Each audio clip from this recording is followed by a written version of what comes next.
Welcome to our Morning Throners podcast. I'm Nelson.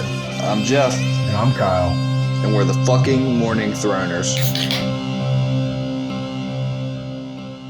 And welcome back to another episode of your favorite Song of Ice and Fire podcast. We're the Morning Throners, and we got Theon 5 on deck. Forget the AG number. Fuck Glow. Yeah, we'll go far up there now. I feel like you've said I forget the AG number for the last 6 episodes. Yeah, nobody remembers, so. Nobody remembers, and guess what? Nobody cares, it seems. Just kidding. We love you, Glow. We just haven't heard from you or anybody talking about you in the Discord. So if you do like our friend Glow. That's true. Nobody likes Glow. There was 10 seconds of no, Glow, don't leave. And then everyone's like, actually. Yeah, they got over it real quick. Just kidding again. Glow's living his best life out there. Kyle, what do you think? Theon 5. You've been waiting for it for literally a month and a half, probably. Yeah. It felt like it for sure. It was good. This was one of the best ones, I'd say, so far. I have a couple problems with it. One of them was I wish that it didn't end with him giving it away. I kind of knew the whole time, but for the podcast reasons, was I was hoping you didn't expect Bran to be dead, right? Well, no, and that's the other thing that I was going to say is so the other problem I have with it is and you said something about it last week or last episode, but I did know that he lives. Yeah. So I didn't know that Rickon lived necessarily, but then it was when he kept saying the children, and seeing the kid, he never named them the whole way through, so it's pretty obvious to me at least. And like I said, there was an early, so I completely forgot how this chapter went. It's completely different in the show, and I was kind of thinking in my head that it would be like the show and not this Asha arriving, and that's how you kind of find out what happened. But there is a little thing in the beginning, the Miller's boys looked similar to Bran and Rickon. They say that, I think, in the first couple pages, if not very soon. It's kind of a little hint that he took. I don't remember that. I'll try and find where it's at. Yeah. I thought that was at the end when he was explaining. Well, it's definitely at the end. It's kind of what you guys are saying. On top of all that is, I think just the way that information is revealed to you in this chapter, even within the chapter itself, right? There's a part where he's talking about who killed Gelmar, fell down the stairs, then somebody's neck got slit, who killed him, and then you find out later oh, it was him, not him, but him acting through Reek. So but for the first half of the chapter, oh fuck, somebody's actually trying to kill people in Winterfell. That's why Theon has guards on his door, right? We know he has guards on his door to put up the appearance that he's afraid of somebody killing. I mean, he's definitely afraid. He probably is afraid, but he's just wants to put up the show that all the other Iron Men are putting up. Where they're fuck, I don't want to be the next one killed. When really it was just these three because they were with him and they knew about this. He's the ghost of Winterfell. No. Yeah, kind of. Yeah, just like Harrenhal. Dude, I thought that too. So you're talking about an Arya parallel. He basically has 3 guys killed. The last one had a dog nearby who's barking afterwards, right? The last one who Arya had killed had got killed by his dog. Weiss. Yeah, Weiss got killed by his dog. Yeah. Dogs are just the worst. You just don't get a dog. Well, no. Who was the last one? Was letting the people out, right? Yeah. Well, she you're right. She named him and then got him, and then he fine, whatever. I'll do your mission. Yeah. Okay, so get to the start of this one. That's the gist of the chapter, but the start here, we start with dreams. We jump into a crazy dream. This goes back to your information thing. He definitely builds on, playing on that whole the wolf, seeming like it's the Starks the whole time. Yeah. Until absolutely. Kind of slowly switches the other direction. So he's in this crazy dream, right? And he's running through the forest. The sky was a gloom of cloud, the woods dead and frozen. Roots grabbed at Theon's feet as he ran, and bare branches lashed his face, leaving thin stripes of blood across his cheeks. He crashed through, heedless, breathless, icicles flying to pieces before him. "Mercy," he sobbed. From behind came a shuddering howl that curdled his blood. "Mercy, mercy." When he glanced back over his shoulder, he saw them coming. Great wolves the size of horses with the heads of small children. "Oh, mercy, mercy." Blood dripped from their mouths black as pitch, burning holes in the snow where it fell. Every stride brought them closer. Theon tried to run faster, but his legs would not obey. The trees all had faces, and they were laughing at him, laughing, and the howl came again. He could smell the hot breath of the beast behind him, a stink of brimstone and corruption. "They're dead, dead. I saw them killed," he tried to shout. "I saw their heads dipped in tar. But when he opened his mouth, only a moan emerged, and something touched him, and he whirled, shouting. Ah! He wakes up. Yep. And Reek is there. Wex is always there, naked at the foot of the bed.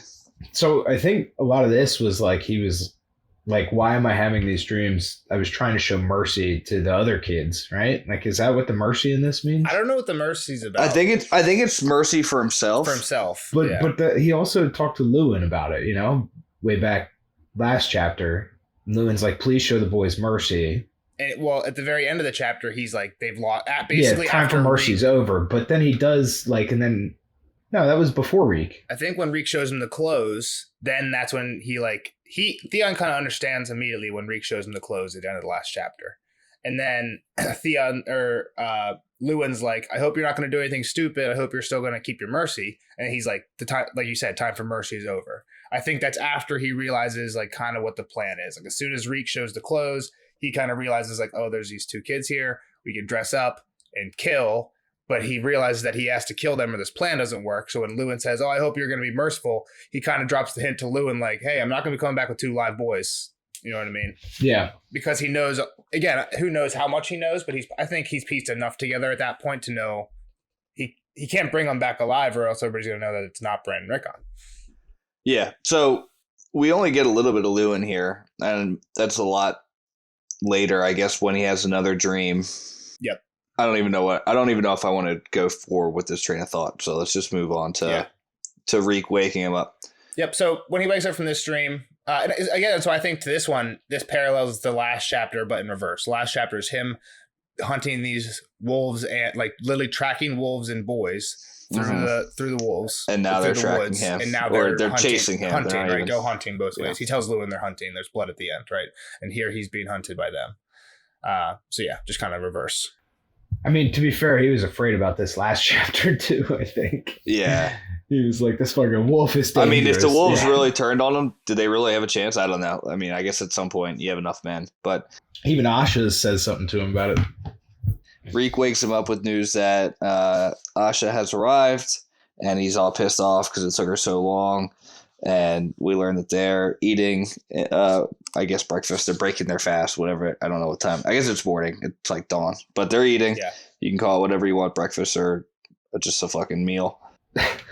And he just thinks about all the dreams he's had. So he's had a rough couple nights sleep since he's returned from the mill. I think as expected, right? Like that was probably pretty gruesome. And he's definitely through the chapter kind of developing some humility, right? Like, or at least I think he's just thinking about like, again, all the terrible things that he's had to do too. Well, no, he's for sure. He's kind of like, fuck, I can't be doing this to the Starks. He's definitely thinking that. He's so brutal here in this chapter. Like what he did to Farland is like the most brutal thing ever. But this is that's all for himself. This is exactly. Yes. So what do you mean he's thinking about the Starks? He's doing all this stuff for himself directly against the Starks. He just saved two Stark boys because he couldn't go fucking kill them. Yeah. I think, well, who knows what he would have done if he actually found him. But to what Kyle's saying, like, he had to kill Farland, right? Farland, I think his name was. Yeah. He did not have to kill Farland. He had to blame somebody. He even said it to himself. Yeah. That was his thinking, at least. It's so fucked up. So fucked up. The only thing I want to say is he knew he had to, but he is trying to feel remorse for it. Like that's what I'm saying. He's developing it. I'm not saying he's like he's so guilty. That's why all these dreams are coming. At least that's what I think. Again, like we don't know the right answer. Well, again, both can be true at the same time. Like he is feeling remorseful for having to kill Farland, but he does believe that he had to kill Farland for his position at Winterfell. I don't know how you can feel remorseful for something as you're doing it. Like, I feel bad. You can do something knowing it's wrong morally, but believing that it's right for your. This is our soldier. Should you have killed the wild? We're literally back to should Jon have killed Ygritte? Exactly that. Like, yeah, maybe it's immoral to kill her, but does it help your position? Is like what he's going in his mind. I don't know. Theon's an asshole here, but so the next dream for sure. But that's not the argument. Yeah, I mean, it kind of is the argument. It's not the argument. No, it isn't. It's not even a part of it at all. He's definitely like realizing what he's doing here, and he's like, "This is awful. I'm doing some awful shit to people that." Like I said, we'll get there, but like he had to fucking hack through that guy's head Farland's head that he knew, and like he's like, shit, I know these people. Like, what am I doing? Yeah, I think kind of like what we're all agreeing on is that like kind of like we've been saying, these Theon chapters is like the theme of like his story arc is definitely like keep putting him in more conflicting situations where he has to kind of choose between Starks and Greyjoys. But like his chapters have gone on, right? It's become like where the choices he has to make, kind of like to what you guys are saying, is like I have to do this to cover myself, and to like look like a Greyjoy or like look like an Iron Man, is like super against the Starks to the point where it's like killing people now, and that's what's like really fucking with his head. Is he can't really choose one side or the other, so he's still trying to play this middle ground. And it's fucking with his head so bad because the stakes just keep getting raised. We get another dream that he had, and it's basically him dressing two boys in the clothes after. Does it even say after they were just dead? Yeah, they're dead. They were stiffening. Their limbs were already stiffening. So we didn't learn that the bodies were burned yet. We find out that he burned the bodies later.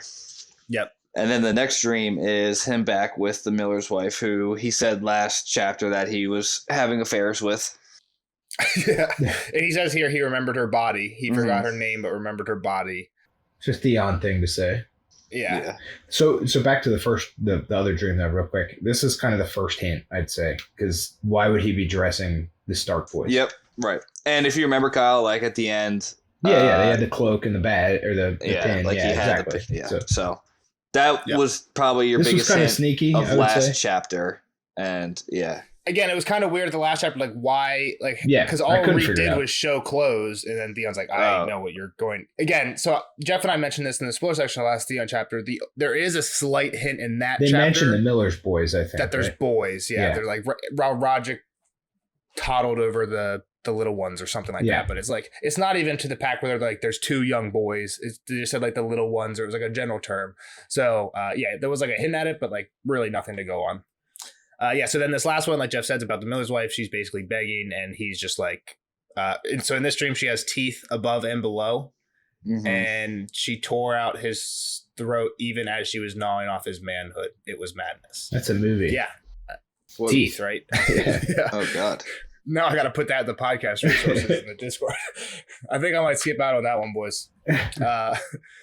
So now he's basically like thinking to himself now in the current time about that dream, like why is she haunting me? I didn't even kill you. That was Gelmar. And he's like, well, at least Gelmar doesn't haunt my sleep. And that's kind of where we find out Gelmar's dead. Yeah, Gelmar. I was like, wait, how'd they lose a man on this mission here? But then we find out that shit's been going down in Winterfell. Yep.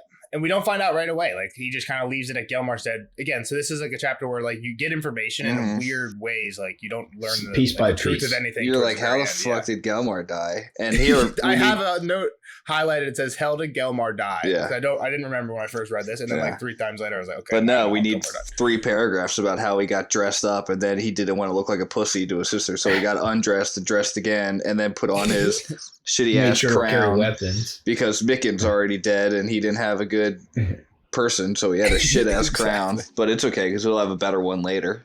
But like, why the fuck are you making a crown? Like, Bran was just in the role that you're in now. He didn't have a crown. Like, you took over his spot, so take his crown. Oh wait, he doesn't have one? Then you don't get one. That's probably the worst thing about him is like he needs everything that don't petty. Make the Ironborn cool. Like they probably don't even give a fuck if he wore something or not. They probably actually respect him a lot more if he didn't wear it. He's for sure trying to be fancy, but at the same time, like Bran wouldn't have a crown because he was a lord, whereas Theon is trying to portray this princehood thing. Yeah, because his dad's a king. It's a little different. Yeah, Bran isn't a prince, right? Well, he kind of is. His brother's a king. No, that's not how it works. He wouldn't be. He was the prince of the north. He was his heir at that moment. He's the heir. He's the heir right now, right? But the brother of the king isn't a prince. It's his son. No, it's whoever the heir. I would say. I think it's whoever the heir is. I think it's and it's like because you can have multiple princes too, right? So it's anybody who could be heir. I think it's anybody who could be heir. I'm gonna Google Prince, and it's just gonna come up with a guitarist. Before Simba was born, I bet. I'm sure. Hold on, I'm gonna make sense for all of us. Before Simba was born, Scar was probably Prince. True. Yeah. Has to I be. mean, I just know it's in just Targaryen history they call the order. brother of the king Prince as well. I just know that so whatever Kyle's Google tells him, Game of Thrones. The brother of the king is also probably his son of the king as well, right? Like I mean, the Targaryens are all inbred. Yeah, sometimes. Sometimes that's probably actually true. So it says a male ruler or male member of a monarch's or former monarch's family. So I mean, I could be very wrong. I don't know royalty, I guess. I would just figure like there would still be a prince. I would just think the prince is whoever is taking the throne next. So like in the new TV shows coming out, again, this is only going to make sense for the people who listen to the podcast live, so I won't linger on it. But in the new House of the Dragon show, use Dunk and Egg. We've already read Dunk and Egg. They call them. Yeah, so in Dunk and Egg, the king is Daemon the Good, I think, and the one who dies at the end of the first Dunk and Egg at the Hedge Knight. Spoilers if you haven't read that. If you haven't, read it now. Go back, listen to our podcast. But great plug. The king's brother dies at the end. Head gets smashed, right? Yeah, smashed off. He was the prince. I'm pretty sure he was the brother to the king at the time. I've already ceded my point. I'm not sure if that's true or not. So that might have been a bad example. Anyway, Bran didn't have a crown. Theon's being a fancy bitch, as always. One thing to point out is one of the reasons, Jeff, you might have said this and I forgot. One of the reasons his crown sucks so bad is because there's no Smith, because he killed Micken. Yeah. Because Micken was talking back in the throne room like day one and he just killed him. So yeah, it's his own damn fault there's no fucking Smith. Like, it's kind of to the point where like we heard in like the Arya takeover stuff, like her talking to Gendry, like, oh, Smiths are important. That's not gonna. I don't care who takes over. They're not gonna hurt me. They need Smiths, so I'm just gonna Smith for the new Lord. You know what I mean? Like, he says Smiths are important. Theon shows up. First thing he does is to kill Smith. Like, the thing that like Gendry basically said, like, oh, they wouldn't do that. That's a stupid thing to do. Yeah, they're pretty vital part of the castle for sure. It's like killing the cook, right? Yes, yeah. Head chef. Yeah, Theon just does it. So next thing he goes into is how everybody's afraid, and it's why, and it's because everybody's dying.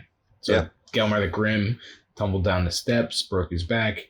Agar turned up with the throat slit ear to ear.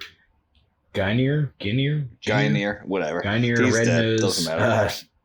got so scared that he was like not even drinking anymore, and he always had like his armor on, but and he had a dog, noisy dog. Back to that, but he ended up like floating face up in a well. Yeah. And the dog just running laps around and barking. Yeah. Yeah. Do we give the Ghost of Winterfell 3 kills? Well, it's funny because here he said, well, we find out who did it. And here he says... We don't actually know who did the first 2, but I think you can stretch it. I think we do. We'll see in a little bit. But here he says he can't let the killings go unpunished, regardless of who did it. He says Farland is a likely suspect, so he's guilty. He's not sure, but he condemns Farland to death. Yeah. Which is he's not sure. We find out later that when he presented the bodies to everyone in Winterfell, Farland like came at him, right? So this might be why he's like, hey, look, the guy who came at me, he's the one who probably started killing people. Well, the other thing, I guess this is kind of the next clue, right? So we knew those 3 were with him. Well, we knew Gelmar, obviously. So we don't know that right now, but again, we find that out by the end of the chapter. Agar, I feel like Agar was there in the other chapter. If you go back to the other chapter, these are the 3. He sends everybody back to Winterfell except for these 3. Yeah, that's what I'm saying. These were the ones. Oh, these 3 come to the middle with him. They're the only ones who know that basically it's not the Bran Rickon. Yeah, so it was covering his tracks. Exactly. Yeah. But so, like I said, this is the next kind of hint into what happened, or that something happened there. You know, getting rid of the witnesses. Something suspicious happened because he's like they had to go. Yeah, they had to die. So Farland takes his punishment kind of like a boss. He's like, "Fuck it, I don't care. Just hey, Lord Stark would cut my own head off if it was him. You pussy." Which again, this kind of goes to another thing where like Theon just be a Greyjoy and be like, "Fuck you, you're going in the well." That's not how we roll in my town. But here he tries to do the Stark way and fucks everything up. But he fucks it up no matter what he does because he has one foot in each camp. Is how I kind of fair. Why is he not thinking? Yeah. Why is he not thinking? Because he's not thinking that way. Like to give it to a drowned god, man. Like which probably any other Ironborn would be like, "Oh, drown his ass." Like no, exactly like what Asha says. Like Asha comes in with some real great Ironborn strategy later that Theon could have heeded, right? We'll get to it, but she's like, you should have done this and everything would be great right now. Well, the other thing here is that they did already drown one too. It's not like you know, like just throw them in. Like that idea was out there, I guess is what I'm trying to say. Agar or whoever was Red Nose was in the like we'll pay you back in kind. You're going in with the last one. Yeah, exactly. Like it was right there in front of him and he still missed it. So he's like, all right, the killings kind of stopped after we killed Farland, but go figure.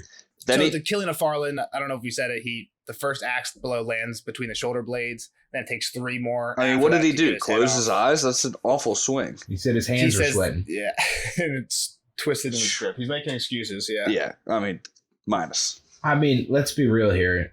It's gotta be tough to take an axe to the back of somebody's head. It's gotta be super hard, but neck. Why an axe? Why not grab a sword and give yourself 2 more feet of service area?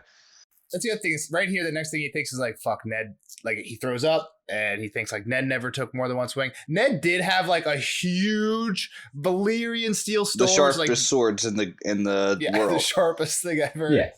And it's huge, so it's got a lot of weight behind it. I mean, Valyrian steel is known for being lighter. That's why it's so good. I know, but it's still like a fine cutting, a great sword. Like that's what I thought too. It's like it's like an execution sword, basically. Well, they've said that. They're like, the sharpest steel you have is still not as sharp as Valyrian steel. Yeah, exactly. Right? Yep. How about this little pump-up speech Theon gives himself before going downstairs? What's that? I am the Prince of Winterfell. This is my seat. No man will drive me from it. No, nor woman either. Just to go downstairs to see his sister?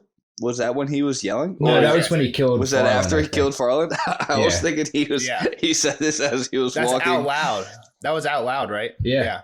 But it comes like kind of... Oh, no, this wasn't at Farland. This was at Black Lauren. So Black Lauren had told him that you're right. So this is, the killing stopped after Farland's death, but everyone was still like worried that they were going to die because like Iron Morton had been being killed. So Black Lauren's like, we shouldn't be here. We should get out of here. Okay. Yeah, he's like, these are ruthless in battle, but like, this is not like, you don't know if the washwoman is going to kiss you or kill you. Gotcha. Or the serving boy is going to fill your cup with ale or bale. I thought he was hyping himself up to go talk to Asha. No. So like, this is when Black Lauren's like, we got to dip. And he's like, no, we don't fucking leave. This is ours. Like, this is my castle. I'm the Prince of Winterfell. It's just so petty. It's basically Jordan Belfort. With the I'm not fucking leaving. You should leave, Jordan. That must be an inside joke. You ever seen The Wolf of Wall Street? You haven't seen Wolf of Wall Street? No. Oh, man. Sorry for spoiling. I guess not. My bad. No, you're right. That's my fault. What was I going to say? Yeah, I mean, so he's kind of dug himself in pretty deep here, right? Like, if he leaves, he's admitting defeat, and there goes everything. Mm-hmm. And again, it's been a while since we read the last Theon chapter, but I feel like it'd be interesting to like kind of read just the Theon chapters in this book, because in the last one too, like the entire time he's on that hunt, he's like, I can't go back. What would Asha think if I was empty-handed? Yeah. Like, what would my dad and Asha think if I was empty-handed? So it wasn't even like I have to do this for a good reason. It's just like I don't want to look like an idiot if I fuck this up. That's been his driving thing the whole time. Yeah, exactly. Yeah. Yeah, and then here he is, Asha. It's her fault. Yep. Because she's, putting him in this awful position, right? Yeah. She won't even come. No, it's all his fault. It's your fault, you fuck. No, this is what he's thinking. Yeah, he's a fuck for thinking this way. So then he shows up in the hall, Great Hall, and he finds her like sitting in the throne. It's maybe not the throne, but the high seat. Yeah, exactly. And she's like lounging in it, right? Yeah. Alpha move by Asha. Yeah. And Theon's like, Tariq, where is everybody? Because there's only like 50 people here and 30 of them were his. Yeah. So she's like, Reek's like, she only brought about 20. Yeah. and then we learn out she's taking half back with her. But she just makes fun of him the whole fucking time, right? Like, yeah. They had this conversation Prince about of Winterfell, but asked if it should be Prince of Fools, which is funny because there's a book called Prince of Fools, but I'm assuming that Clash of Kings came out before Prince of Fools came out. But Prince of Fools, is that a different book? Not by George? It's by the guy who wrote The Broken Empire. Ah, interesting. He has another set of ones. Yeah. Yeah, I mean, they have a pretty good back and forth. Back and forth. He says the envy is unbecoming of a maid, and he's like, envy? And he's like, what else would you call it? I took Winterfell with 300 men in a single night. It took you 1,000 men in a month to take Deepwood. 30 men in a single night. It took you 1,000 men in a month to take Deepwood Mott. And she says, well, I'm no great warrior like you, brother. She quaffed a half horn of ale and wiped her mouth with the back of her hand. I saw the heads above your gates. Tell me true, which one gave you the fiercest fight? The cripple or the babe? Oh, fuck. Yeah. So, and again, this is in front of everybody. They're still out in the open. They haven't gone to the Ned Solar yet. Solar? What the fuck's a Solar? Solaire. So here, this is where he's thinking, again, this, I guess, is what you guys are saying. He's remorseful here. He's like, I didn't take any joy in it. Like, I had to be done. It's like fucking old Nan. Like, so old Nan looking awful, Farland is pissed. This is back to that. Yeah, Farland goes nuts. People had to beat him senseless. Lewin was going to throw up pretty much. Well, Lewin comes out and asks, like, please let me put the heads back on and bury them in the crypts. Like, give these kids some dignity. Give them a proper burial. And he's like, fuck no.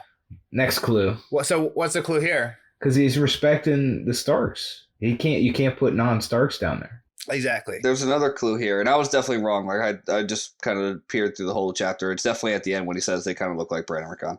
Yep. This is the other clue, and it's right after it. Afterward, he had knelt amongst the bones and ashes to retrieve a slag of melted silver and cracked jet. All that remained of the wolf's head brooch that had once been Bran's.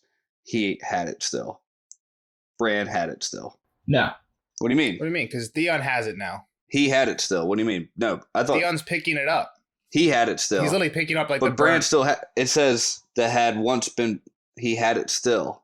Bran had it. Bran still has it. I think Theon's saying like he's remembering picking it up in the ashes like a week ago, and he's saying I still have that brooch. Ah, well that's stupid. It's a lot cooler if Bran still has it.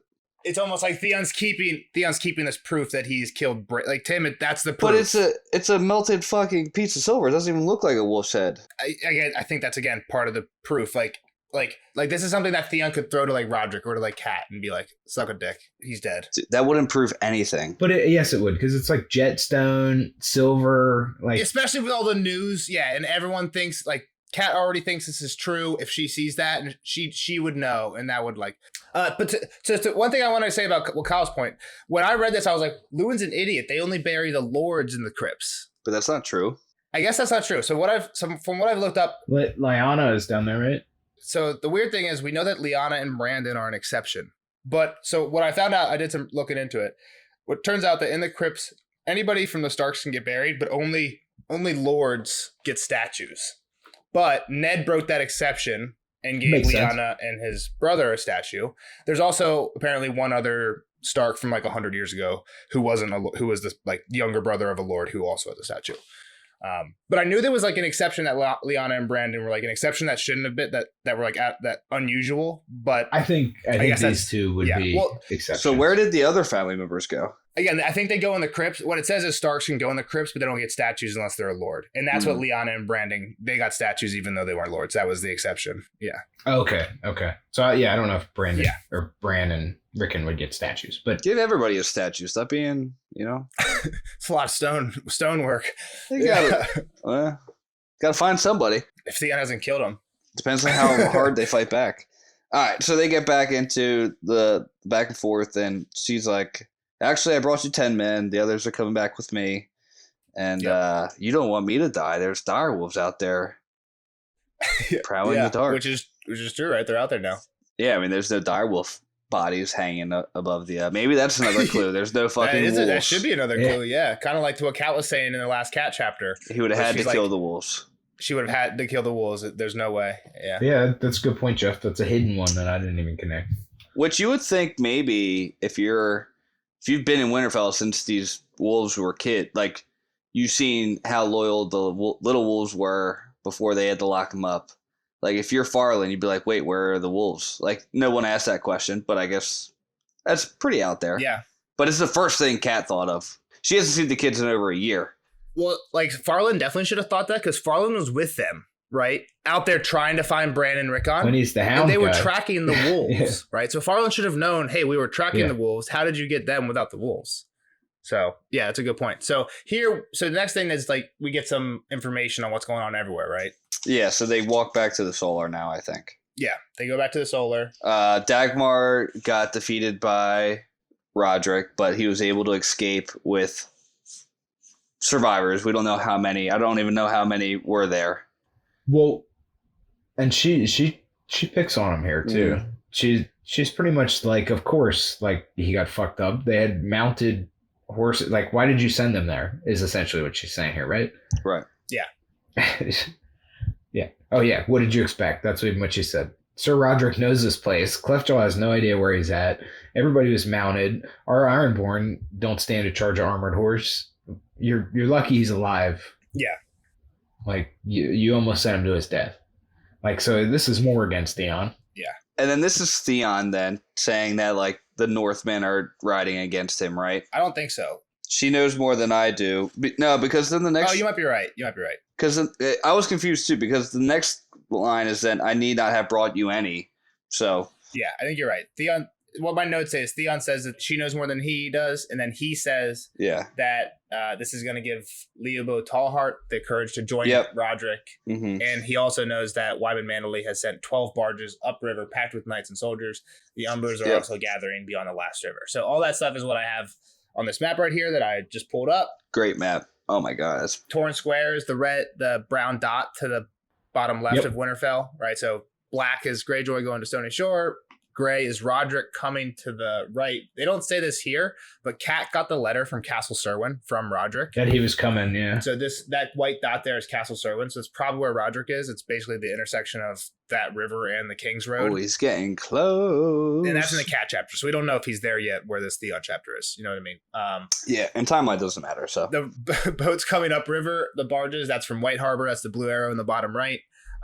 Again, those black dots are where the Ironborn hold to Mokalan and Deepwood bottom, and then top with the left. yellow, with the yellow in the middle. And then the last one was the Umbers are past the last river, which is the orange arrow way out there on the top right. The last river way is out that there. So yeah, they're not too close, but everybody else kind of getting close. But people were coming. Yeah, yeah. People on their way. They were not happy with this news. Yeah. And it's like, you expect me to defend this castle with only 10 people? She's like, why the fuck are we trying to defend this thing? Let's get the fuck out of here. Yeah, burn it to the ground. Let's go. No, he's the Prince of Winterfell, man. I'm staying. Well, yeah, I mean, like we said before, he's even too dug in, and he gets into it later where he's like, I should have left. I should have fucking left. It's great that it takes him like one more dream to be like, fuck, I'm fucked here. I still think he wouldn't have left, but I think he knows the smart decision was to leave. He knows that he should be leaving. He just doesn't have the... He can't admit defeat to Asha. I also I never even thought about the idea, and I don't really remember it until this read through of like the whole that she even mentions, like, if you would have just come here, done what you did, taken them, burned this place, and dipped, you would be the hero that everyone wanted. You would have done it. Would have been over. You would have everything that you want to be. But and again, like, why can't Theon do that?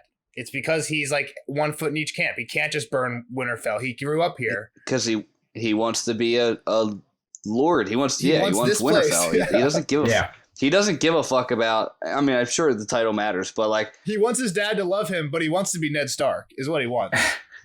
Yeah, basically. Yeah, and man, just imagine if he sent word to Asha that he was taking Winterfell. Like, would she have like kind of been like, yeah, take that shit and then grab the boys and let's get back to sea? No. Or would she have? Yeah, it seems like she doesn't really give a fuck about humiliating him. You know, he's just so blind. Like, he's so blind. Like we said, he would have been the hero. And here, when she suggests this, he doesn't realize, like, oh my God, that would have made me the hero. What he says is, you're jealous. You want to see me burn this place because you're jealous I got it. Yeah. Like, no, just, I'm actually giving you good counsel here, Theon. Like, just get your head out of your ass.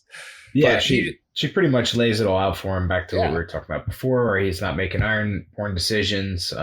Like, Deepwood Mott's great because we can resupply it all we need. We have plenty of access. Like, this isn't a big deal.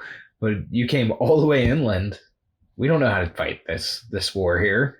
And you're surrounded by enemies now. Yeah. Literally everywhere you turn. Yeah, you took the House of the North, right? Like, there's a point where he was like talking how like, oh, the place you got is shitty and the place I got's so great. And she's like, yeah, but the place I got's near the water and the place you got is 1,000 leagues and now everyone wants you dead.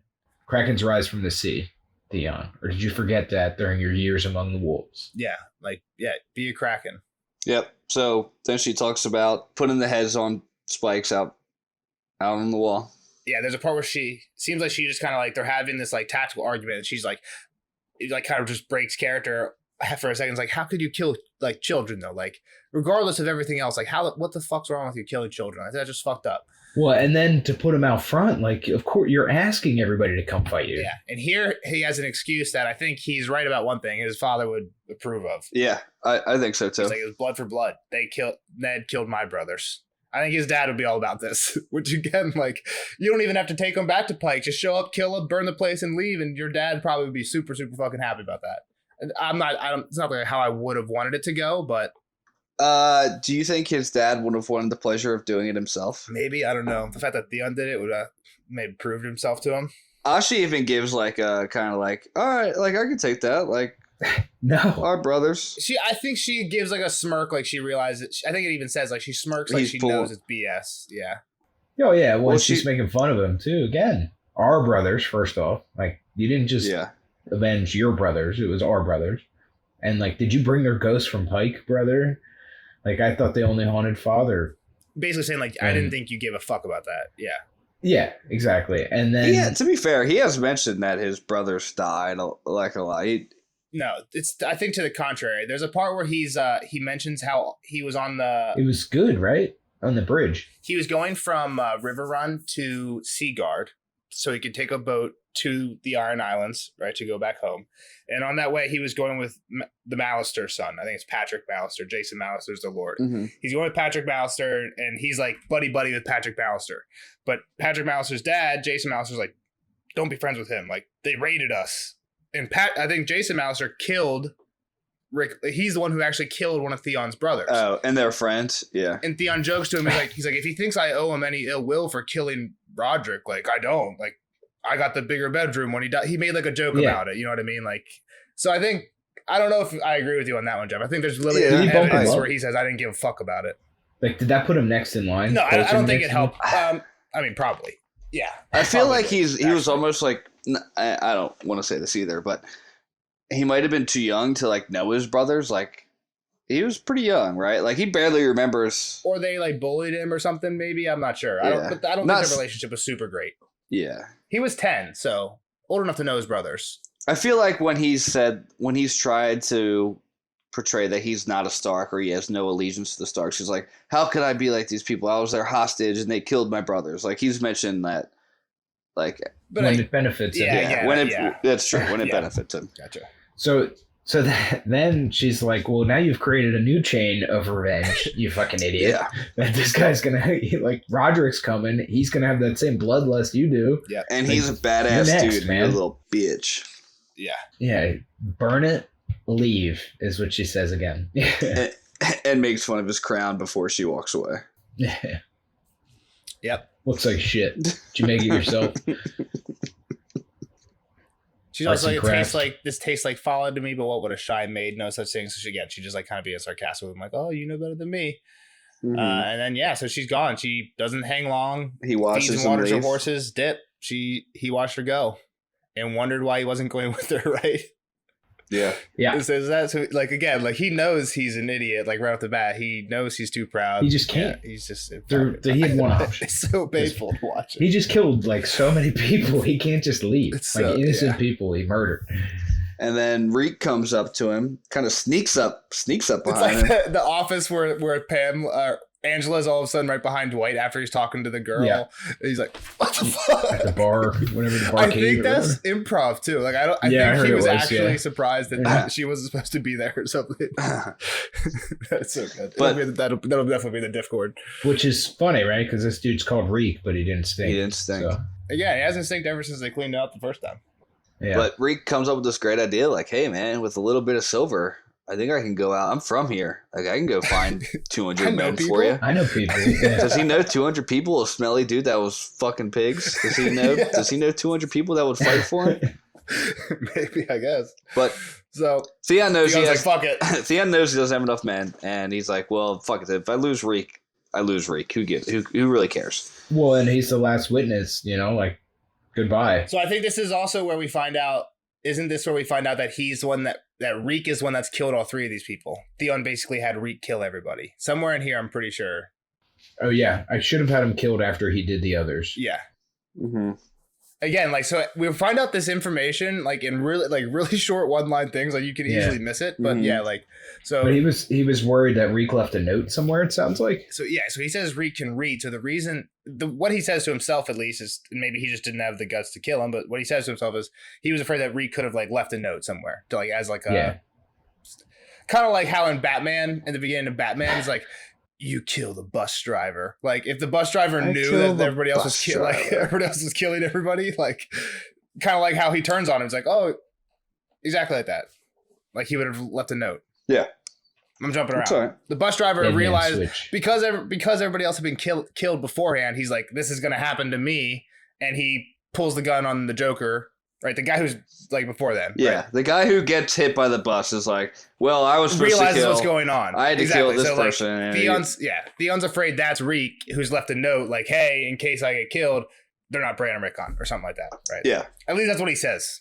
That's a little far-fetched. I kind of agree with you, Kyle. I think it's a little far-fetched. All right, so he has another dream, and he is feasting at Winterfell again, and this is when King Robb came to town. Hold on, real quick. What is You skipped a lot of that dream, and I think it was pretty important. Well, I'm gonna read the dream. The night he dreamed of the feast when King Robert came to town. That's all I said. Oh, King Robert. My bad. Not Rob. We have 2 King Robs showing up here.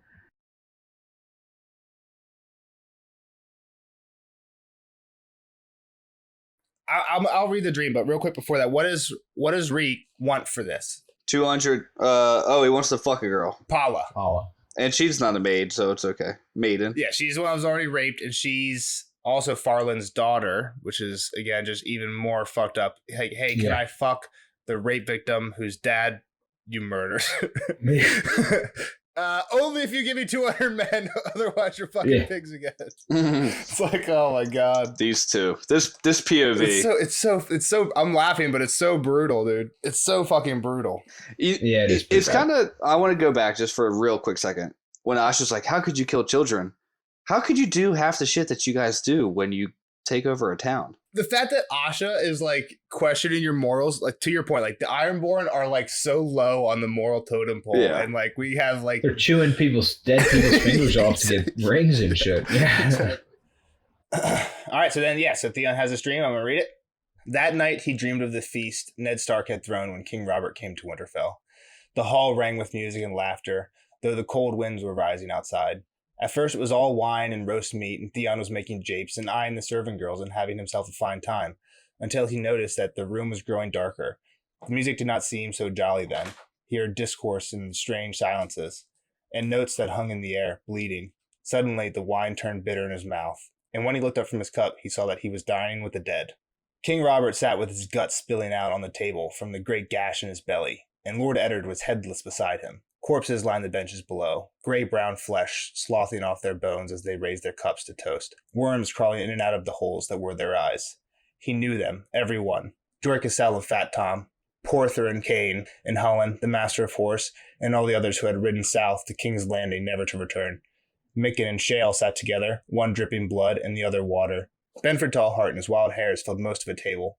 The miller's wife was there as well, and Farland.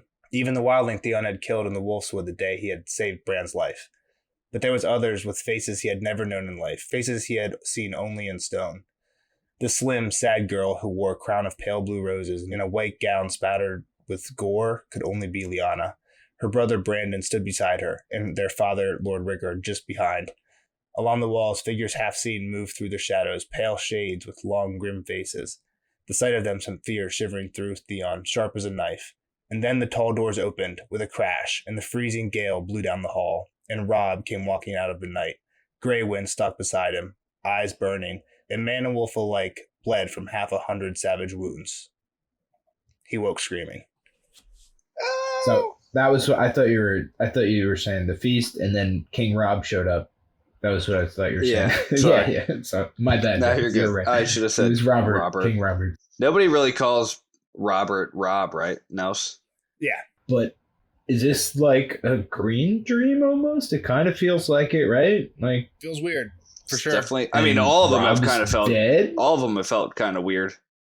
I will say this is one that when I was like looking stuff up pre-podcast for this one, there's no like agreed upon, like I think this is what this dream means. There's a lot of theories out about. There's a lot of theories about it, yeah. Well, at the very least it's a lot of his kills mounting up and the death around him mounting. Right, so I mean, like most of these people he killed, or people that he knew dying. Yeah, you know. Yeah, so it's definitely the guilt. Yeah, Mick and Shale were definitely like at his hand, whether he was actually the one that did them. Farland, the wild hairs were again same thing. Miller's wife. But then there's like all the Northmen that go south like that. He really didn't have anything to do with. They would have died anyway. Yeah, you're right. You know, but it's like a guilt thing though, because he betrayed the North basically, and that's kind of where I think the Robert. But they were dying anyway. The end is like they were dying anyway. It wasn't his betrayal of the North. Yeah, you're right. They ones who went south. I think it's more of like a symbolic, I fucked over the Northmen. Yeah, and now we're all here to haunt the fuck out of you. You bastard. Yeah, this is their ground, right? Like, this is their house. This is where the ghost would come back. I betrayed everybody. So, Nelson, you just made a point for Jeff and I's argument that we had at the beginning of this game, or beginning of this episode, about how Theon is feeling a little remorseful, right? Well, he's definitely guilty. I think he's super guilty. I don't know if having, like, terror dreams means remorseful, but guilt for sure. It's gnawing at him. You don't have those if you don't have feelings. I mean, you continuously have this dreams. Like, I don't know enough dream science, but is it, if it's consciously in your head, do you then dream about it more? Like, if you go to bed thinking something, are you more likely to dream about it? Probably. I'm not sure though. I don't know, but I've tried that in the past and it never worked. So I don't know. One of the other, that's just an anecdote. I think I probably have to. The other thing that I think that I kind of got from this was he's like kind of haunted by the people from the crypts too, Lyanna, Brandon, Rickard, and earlier when Lewin's like, oh, let me bury him in the crypts, he said no. The one thing seemed like, I agree with you that he was like, they're not Starks. I don't want to break the Stark rule of burying Starks in the crypts. But it also seems like he just kind of is creeped out by the crypts. At least kind of what I got by the two of those things put together. I mean, there's a lot of dead people down there, and there's dead people surrounding him in this dream. Why would these people be haunting him? Like, if they're Starks. Because it's their house. He killed 2 Stark boys. Or, that's the portrayal. Is that one? He's fucking moved into their house. I think that's the only one that doesn't go with the guilt theme. I guess a little bit there though, like occupying your house. 100%. He's betraying their legacy at the very least. I don't think he's really. He never knew them though, so it's still. He doesn't feel guilty over Jory and all those other people. He didn't kill them. To your point, like it's the same. He might feel guilty about betraying the North, but he doesn't feel guilty about all these people being dead because he only had a hand in the half of them. Maybe I'm not sure. The way I kind of take this is it's like mainly a guilt dream. So like while he knows he didn't have a hand in these people, he's like, fuck, all these people died. And then on top of that, I did what I did. And I betrayed the North. Second group of people. And I betrayed young Robb and his brothers and everything that the Stark name stands for, which includes these dead people down in the crypts. Okay, I gotcha. All right. So why is Robb bleeding? Robb and Wolf. So that's not a question I'm sure you can answer. So don't. But that's kind of where I'm at with this, I guess. I think if you just go along what we were just saying, it could also just be like he betrayed Robb the worst. Like Robb is the person. But everybody else that he's seen is dead.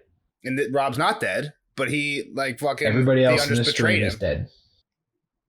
Yeah, but Bran and Rickon aren't in this dream. Okay. I'm just saying that I feel like this is kind of where the green dream kind of comes in here, right? Like where it's like maybe this is hinting that Robb and Grey Wind are going to get stabbed to death. Gotcha. Kyle's diving deep into dreamies. Okay. I don't even think that's that deep. It's right there on the surface. Right? Everybody else in the dream is dead. It's pretty much as plain as it gets. Yeah. All right. That's all I got on it. So he woke up with a scream, scared Wex. Yep. Naked. He runs Lewin out came back with some potion. He kind of told him about the dreams, and I think this goes back to Bran asking about all these dreams, right? Mm-hmm. And he's like, "Oh yeah, it means nothing." Yeah, kind of like I think he's kind of maybe starting to believe some of this. Lewin, you're saying? Yes, Lewin. Yeah. Okay. So then he left him a sleeping draft, whatever. Yep. And dumped it. Theon said, "Yeah, fuck that. I don't trust this guy." Yeah, which makes sense. As we know from what was the guy at the beginning of this? Gelmar or Crescent. Oh, at the beginning of the book, Crescent. Oh, yeah. Maester Crescent. Yeah, the beginning of the book. Yeah, Crescent. Sorry. Yeah, because Crescent and his potions, and then Crescent did say Tyrion and his poopy potion that he stole. That's true. Crescent does have a quote where he's like, "They teach people like to remember that they teach us Maesters to heal, but by teaching medicine, you're also teaching poison and how to kill." So yeah. There's a quote where he basically says they like to remember the one half, but not the other half. Theon's remembering both here. Yeah, but he's like, all right, there's only one other way I know how to get back to sleep. Bring that girl Kyra up here. And he just brutally rapes her. Hardest he's ever done. She's crying, bruised, bleeding. He just throws her out. And he's so yeah. Theo just going 100% downhill. Not that he was ever on the peak. Dude, he's on a fucking roller coaster of emotions right now. Yeah, and even after all that, he couldn't sleep. Go figure. Like, oh my God, I'm so guilty for all the wrong I've done, people. What will help? Raping somebody. That won't weigh on my conscience at all. It's so crazy too. Like, I don't even think that part crosses his mind. He doesn't even like think that's wrong. I don't think it does weigh on his conscience at all, but like, yeah, like any normal person. Like, this is just as traumatic as anything else. Yeah, she leaves. He walks outside, kind of walks the outer wall, looks down over the trees of the weirwood. He's like, man, all this shit's the Starks. I should have bailed. What am I doing? Yeah. Stark's God, Stark's sword, Stark's everything. And he looks at the heads, and then the quote that kind of reveals it. Kind of. Does reveal it. The Miller's boys had been of an age with Bran and Rickon, alike in size and coloring, and once Reek had flayed the skin from their faces and dipped their heads in tar, it was easy to see the familiar features in those misshapen lumps of rotting flesh. People were such fools. If we'd said they were rams, they would have seen horns. Dun dun dun. That's the end of the chapter. Yeah. Pretty cool. So also, we haven't mentioned this, but this kind of matches up to another dream. Yep, Reek. Jojin had a dream.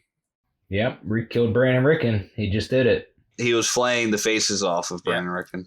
Exactly. Full circle, baby. Here it is. All makes sense now. It came true, and it had a twist. I feel like that's kind of the nature of those dreams, right? It seems so far is that there's like there's a little bit of truth in the craziness of what it said, of what the dream is. There's truth, but not enough to be helpful at all. Yeah. No, so do we get another Jojin dream? Like, I just want Kyle to have to like try and dissect. I'm sure we get another one. What? All right, now that I know what's coming, kind of thing is what you're saying. Yeah, now that you're like, oh fuck, like, all right, the drowned people didn't like one actually drowned, but they just kind of. I did think the water coming over was the Greyjoys. Mm-hmm. Yep, you got that one. I do remember that. Mm-hmm. And people still dispute about that one because again, it's like we don't know how Billy died. Bran thinks that Mickon drowned on his own blood because he got stabbed through the neck with a spear. Shale definitely got drowned because he went through a thing. Do they have to actually be drowned for the dream to be true, or like I don't know? No, they're all dead. Definitely not. But like, why is Farland not in the dream then? Farland's dead. Well, so different dream. Mickon and Shale set together, one dripping blood and the other water, right? So I mean, that was another thing here that even Theon is kind of agreeing with that dream. I think. Well, again, he saw those two die. He didn't see but we didn't see Billy die either. We just heard from Lewin that he died when the attack happened. Yeah. But yeah. So the dream that Jojin had, I dreamed of the man who came today, the one they call Reek. You and your brother lay dead at his feet. He was skinning off your faces with a long red blade. Yep. Bum bum bum. It happened. All right. So next one, Sansa. Sansa. I guess predictions. We've seen the map. The predictions for the next Theon. I think he's gonna get pinched here. I mean, I don't think he's about to die. So he's got 40 men, 37 because he killed 3 of his own. Yeah, at a time where you don't have a surplus of men, just 3 was literally 10% of his men. Yeah, right? He killed 3 of them. That's 10% of his men before Asha got there. Now it's like still he doesn't have many. He's handicapping himself for sure. Yeah. Yeah, I mean, obviously it's not going to go well. I think either his dad is going to have to step in somehow, and it's not going to go like Theon's going to get kind of disgraced that way, or he's going to, I don't know. I want to say that he's going to flip Stark and try and plead forgiveness and all that, but I don't know how the Starks are going to let him do that. Well, there's one big chip that might help. The kids are alive. But the kids are. If you can get them, that could help. If you could bring Kat the kids, she might be like, please wait. I didn't actually kill your kid. Here they are. I just killed these 2 Miller boys and killed everybody else and just raped this girl, but she's fine. Yeah, exactly. I mean, he's kind of, and they've been there for a month, right? Yeah, he's at least a month taken over this castle for quite some time. I know. Yeah. Because we said it was probably about 2 weeks that he sent it would take for someone to get to Deepwood Mott, and assuming Asha left right away, about 2 weeks more to get back. So yeah, about a month from the last time. Yeah, so I mean, I think he's kind of in over his head all over the place, but I don't think he's getting. I don't know how he's getting out of this. I say his dad or Dagmar somehow pull him out of here. I think he's gonna give up the castle. Yeah, again. Dagmar's running to the coast. He's out of there. I don't know that he's gonna be friendly with anybody from the north though. Gotcha. All right. Well, we'll see you in the next one. Sansa something 5 maybe, and we'll see the rest of you guys in the spoiler section. Bye. Bye. Later, nerds. Spoiler alert! Spoiler alert!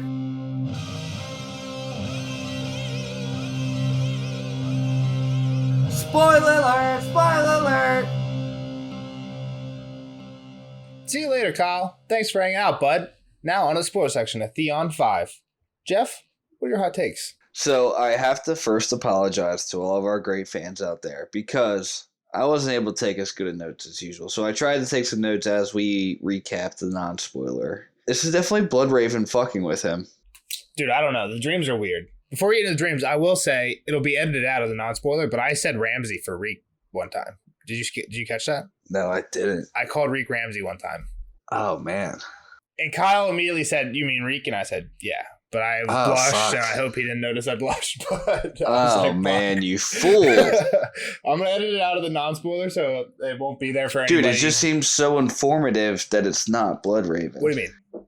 So now we're going back to what you were saying. It's not, what do you mean? Informative that it's not Bloodraven. I don't know what that means. It seems so informative, like so detailed that Bloodraven has a hand in this dream. What's weird, and I was going to wonder, you're talking about the last stream specifically. The last dream, for sure. Yeah, so the thing I was going to wonder about this was... I mean, Kyle, again, just fucking nail on the head with Rob. Why wouldn't he see Kat, though? I was wondering why he wouldn't... why Kyle wouldn't remember the Danny dream. Danny had a dream, or House of the Undying vision, not that long ago. Even for Kyle. Yeah, of Rob, or of a man with a wolf. A bunch of feasters dead with a wolf head, yeah. Which again is different. You could even think that's Ned here, because Ned is the one sitting at the head of the table in this dream. But I thought Kyle might match that dream up to this one. But yeah, I'm not sure. The other weird thing about this one is the slim, sad girl who wore a crown of pale blue roses and a white gown spattered with gore. Yep. White gown. Her wedding dress. Wedding gown. Like, this could be big as to, like, John is legitimate. If R plus L equals J, this is a big... Is she legitimate, though, or was she... Why would she be bloody in her wedding dress? Did she die at her wedding? No, she... They had tried to have a quick wedding before the baby was born. Right before the baby. Like, we know she died giving birth. Like, I don't know. But it seems like a wedding symbolism. Like, right. All right. So how... But how would Theon think of her in a white dress and bloody in her deal, and Rob's dying now, stabbed 100 times, it says, or like 100 wounds? Yeah, half 100. Yeah, it doesn't make sense. I don't have an answer. I looked some stuff up. I couldn't find any like real crazy theories of this. One of the big theories, but there's really no evidence that I saw. And again, I say big. I'm like, I think it's just because one of the only like kind of far-fetched, I say big, I mean kind of like far-fetched here, is that Ned's bed is somehow made out of weirwood. And now that Theon's sleeping in Ned's bed, he's getting weird dreams. But again, there's like no evidence for that. It's all like the North. Ned. How about just like how about the first dream when he's running and the trees are laughing and they all have faces? Like that's what's just that song you've been singing nonstop because of Stranger Things? Have I? We're running up that road. Running up that hill. That's the song that's playing in the background of Theon's dream right here, right while he's running. For sure. Oh, dude, you don't even know because you haven't even watched. I have. I'm halfway through the last episode. It's pretty good, isn't it? It's pretty good. I like it because Elle. Without getting too sidetracked, I hate Elle and Stranger Things. Let's get sidetracked really quick. All right, boys. Hey, we're about to get real off topic on Stranger Things for, I don't know, X minutes. Yet to be decided. We'll tell you. Nelson will tell you when to skip to if you don't care. Yeah, if you don't care. But until time, 1 hour, 2 minutes, and 5 seconds. Skip to then if you don't want to hear Stranger Things spoilers. We're talking about it all. Elle is not in season 4, and that's why it's awesome. No, but I mean, she's kind of in it. She's just doing... She's not involved with anybody else. Yeah. Like, she's in the first 2 episodes with Will, and then she's gone. And basically, I can just fast forward anytime she's on screen. It doesn't matter. Until the last episode now, which is kind of why I've been like... Mike is the worst character. I hate Mike. Mike sucks, too. Elle and Mike suck. Mike, so bad. Mike was so cool season 1. Maybe even season 2. He sucks. Season 3 and 4. He's 3 and 4 so bad. Just a whiny brat. Yeah. I kind of like 11-1. She loses her powers, which I told you. So again, to your point where like she was like turning her wrist, but the like Billy wasn't turning. That's like your big fucking thing is that her force powers stink. I think yes. I think the scenes where Elle uses her force powers in real life look really bad. I really like the stuff where she's going in somebody's mind and she's in like the little bit of water. I think that's cool. I get that. I think it's a really creative way to show like going into somebody's mind or whatever. I like that.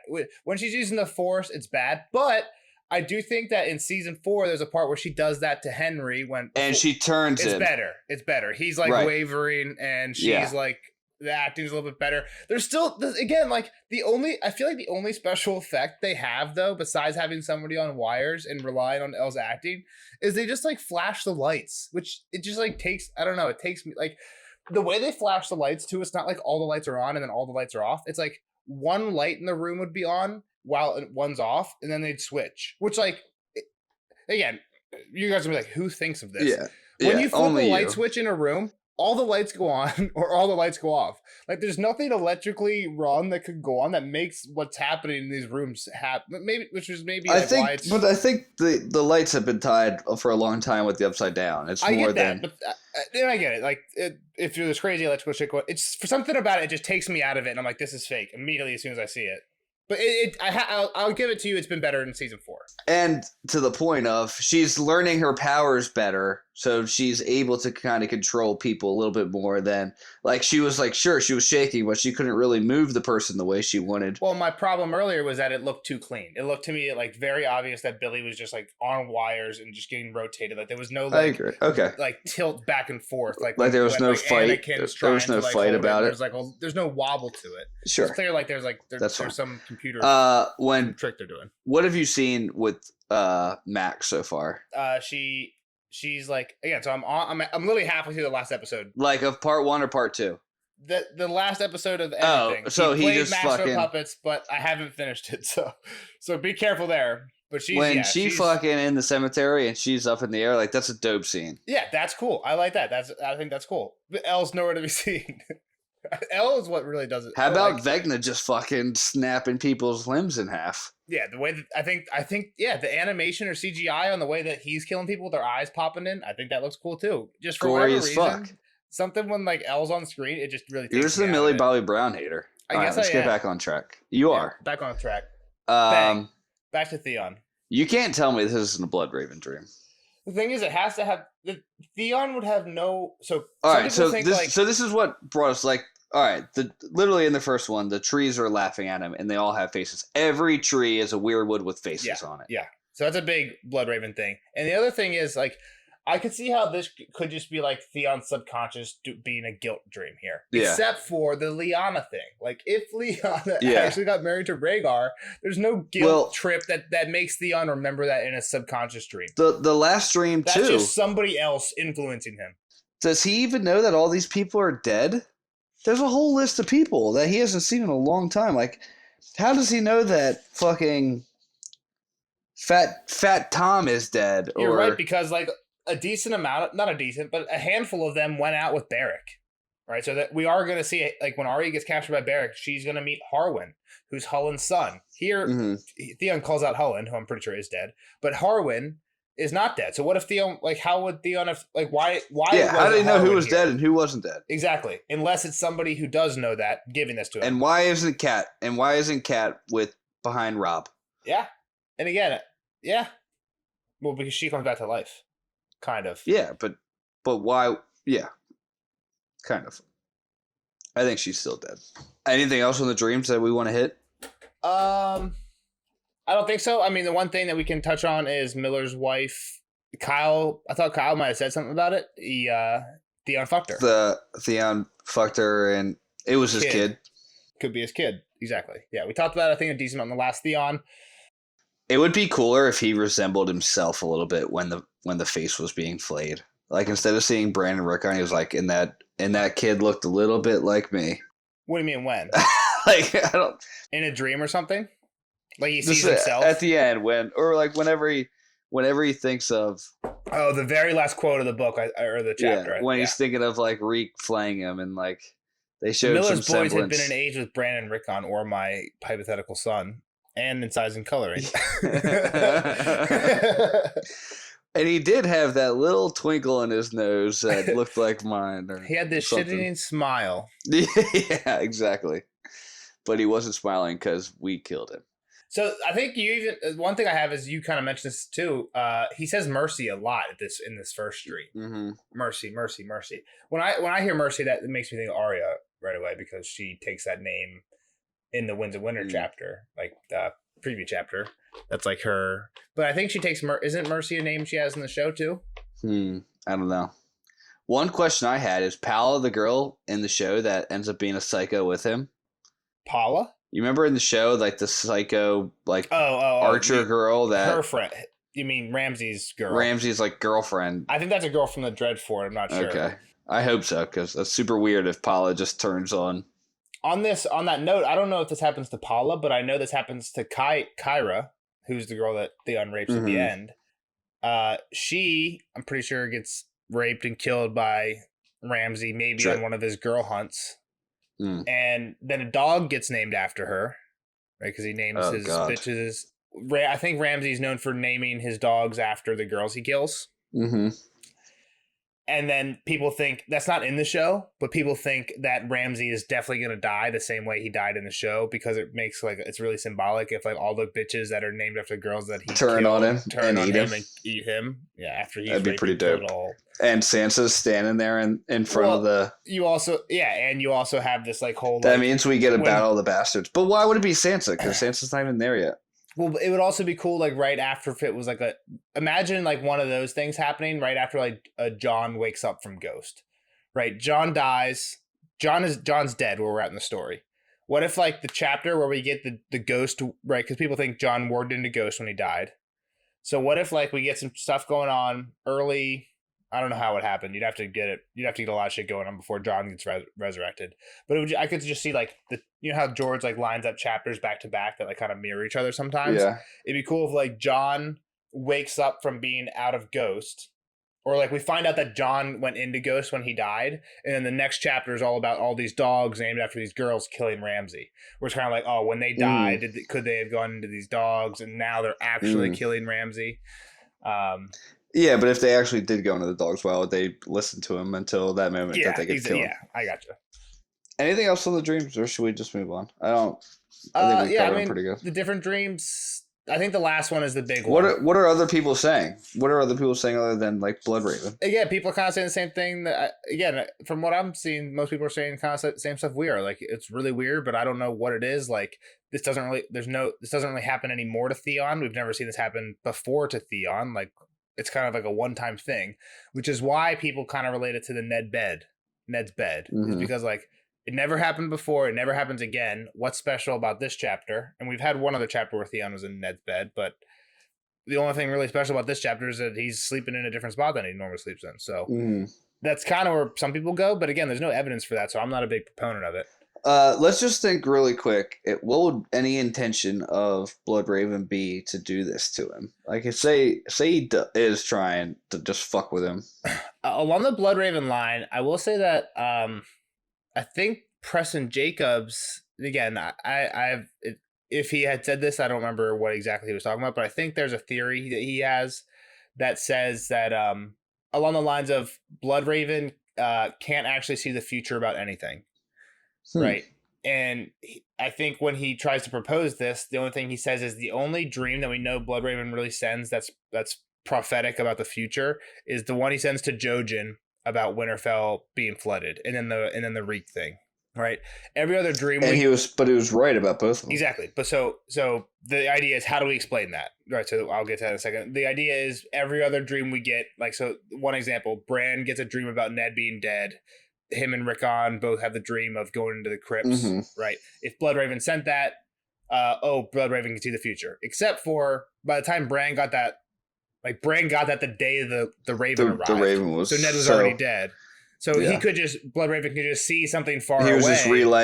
He was just relaying a message slower. Exactly. So that's kind of Preston's theory, is Bloodraven never does anything except for that. Relay messages faster than could otherwise be relayed. The way he explains the way he kind of talk, again, I don't think there's too much proof for this, but what he says for the Jojin dreams is, okay, if Jojin has a dream that Theon's going to attack and take over Winterfell, how do I make that come true? Let's send a dream to Theon about him attacking and taking over Winterfell. Again, we don't see that. We just see Theon proposing this plan. But what if, like, the night before that chapter, Theon had a dream of him taking over Winterfell? Yeah, I don't know. I don't like it. The idea is Bloodraven sends 2 dreams, knowing Theon would follow up, and then knowing jraijin would take heed. And then I think he has to then extend this to Bloodraven would then have to send Ramsay a dream. Right. I don't like it. You're going way too far down a rabbit hole for me. I don't like it either. But again, like you said, how do we get Bloodraven involved? If you're saying Bloodraven sending Theon dreams, then I don't think it's too far fetched. I just like, why couldn't he see into the future? Why are we saying Bloodraven can't see into the future? Oh, we can. I just think that's kind of the only theory I've heard about why would Theon be getting dreams from Bloodraven. The only theory I've heard along those lines is it's because Bloodraven's trying to get other theories, other dreams he's sending other people to line up or come true. Yeah, maybe. I was just thinking of more lines of like, is he just fucking with Theon right now? Like, trying to make him... Maybe what's the point in that? Oh, that's literally what my first question was. But you know who might want to be doing that is time traveling Bran. Just to fuck with Theon. That's the other thing is like, if time traveling Bran can do all these fucking cool things, and why couldn't Bloodraven? He could. I feel like time traveling Bran has to be able to see the future. Time traveling Bran and Bloodraven are basically the same, have all the same abilities and powers. The only difference is time traveling Bran has motivation for certain things, I think. It's got to be like Yoda, where you can see the future, but the future is always changing. Yeah, which doesn't make sense, but yeah. Sure. What do you mean? Changing the future is. There's a big sweet sister. One thing I want to say, and we said it in non-spoiler, the Ghost of Winterfell. Mm-hmm. We were kind of using that as a parallel to the Ghost in Harrenhal, but in Book 5, when Theon is in Winterfell, people just start dying. You remember this? I don't. Like random people just start dying. Like and there's everyone in the city is like, who's doing this? Who's doing the killing? Some people think it's Theon. Some people think it's the Spear Wives. There's a hooded man who talks to Theon at one point. Some people think it might be him. We don't really know who the Ghost in Winterfell is. Is that when they like raise the alarm and like maybe find? It's like the last 5 chapters of Dance of Dragons, at the very end of where we're at in the story. Okay, I think I do recall it. Yeah, people start just turning up dead, and they think it might be the Spear Wives, might be Theon. Like, if it's Theon, he doesn't think it's Theon, but his brain is so fucked up, people think he might actually be killing people and not remembering it, like in the POVs. But yeah, it's like it definitely mirrors that a lot. But kind of like we said in the non-spoiler, it also mirrors the Arya stuff, like 3 deaths. Kind of weird. Reek killing them. Just imagine if Theon killed Reek. One, could he have? Like, Reek seems pretty sly, right? Like, he just...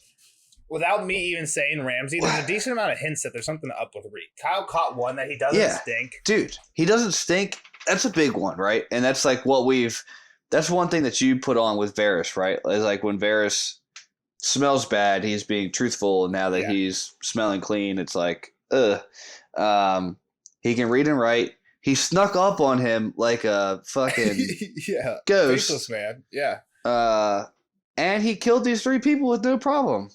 Again, kind of faceless man vibes from Ramsay here. Yeah. Yeah. Ramsay is a lot. I mean, he's a fucking freak, psycho.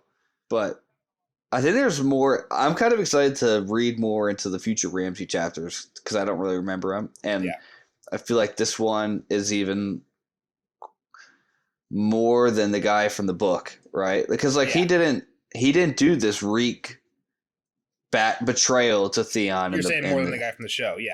I was just about to get into that. Like, we're show guys, like, we're getting into stuff. I told to my friends too, like, who've been reading the books. I was like, yo, like, where we're at in the podcast now, like, you're past the show. Like, you're into stuff that's different enough that it'll keep you interested. Because a lot of people say, like, oh, if you're a big fan of Game of Thrones TV show, you're gonna love the books. Pick up Game of Thrones, you'll be sucked right into it. I don't think so. I think most people would pick it up and be like, I know this. It's 700 pages of what I know. You know what I mean? The first book is. Somebody does a comedy bit about, like, and it's Harry Potter. And it's like, oh man, the Harry Potter movie was great. You're like, oh, you like the movie? Like, read the books. They're phenomenal. And there's very subtle differences from the books to the movies, but like you can basically watch the movie and be pretty good. Like know pretty much everything you need to know about Harry Potter. That's not the case here. It's a different story. Well, you're gonna piss. I'm sure some people are gonna be upset with you that you said that you're gonna say that that's not true about Harry Potter. But I literally just went back and read to save myself from all the Harry Potter fans. I literally just went back and reread the last book in like 2 weeks, and there's definitely like hints to what you need to know where the movie just kind of gives it to you. Yeah, like the book like builds up on it, so it's a lot more interesting when you get to that moment. It's like, holy fuck, that's it.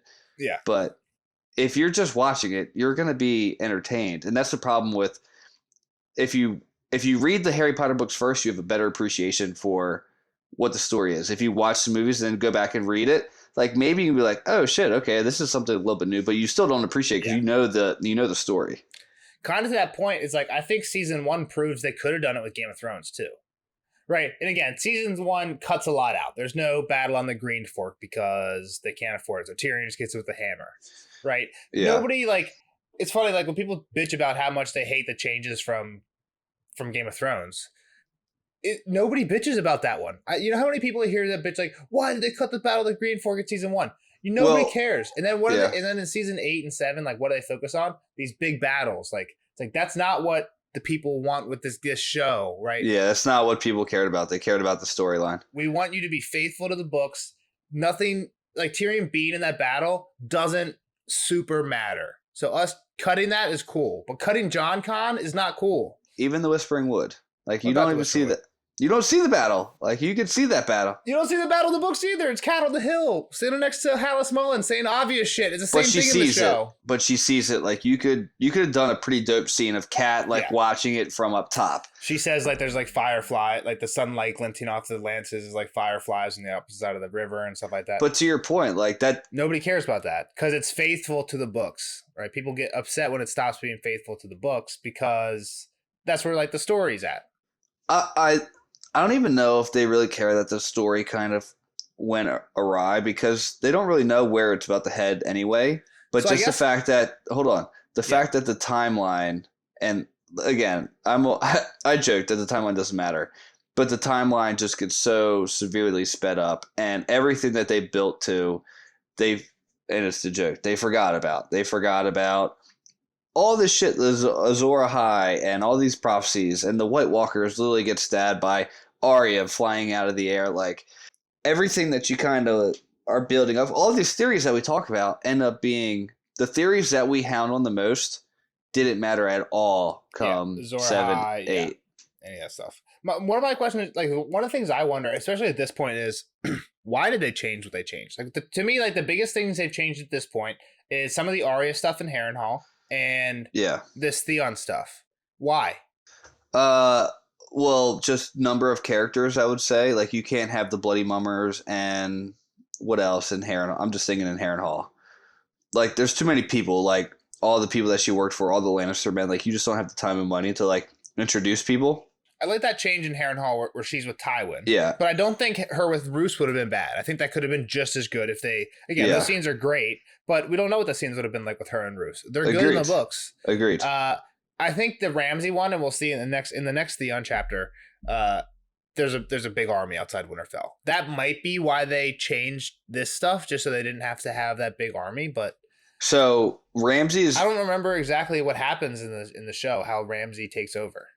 I feel like they just get attacked. Oh, they just get attacked and lose. And he's like, that fucking horn blower. I feel like they just get attacked and Ramsay lose. And Ramsay just shows up. I feel like Theon, and then he just wakes up and like Winterfell is burning. Like I don't. Does he actually try and take the black? Lewin suggests him to take the black. Does he actually try and do it in the show? No. The idea crosses his mind. He kind of thinks it's a good idea. I think Theon then wakes up and he's on the fucking flayed cross, man. And then Ramsay fakes like being a reek guy. Yeah, exactly. He's like, "Where are you?" He's like, "Where are you?" And he's like, "I'll save you, my lord." And he takes him out.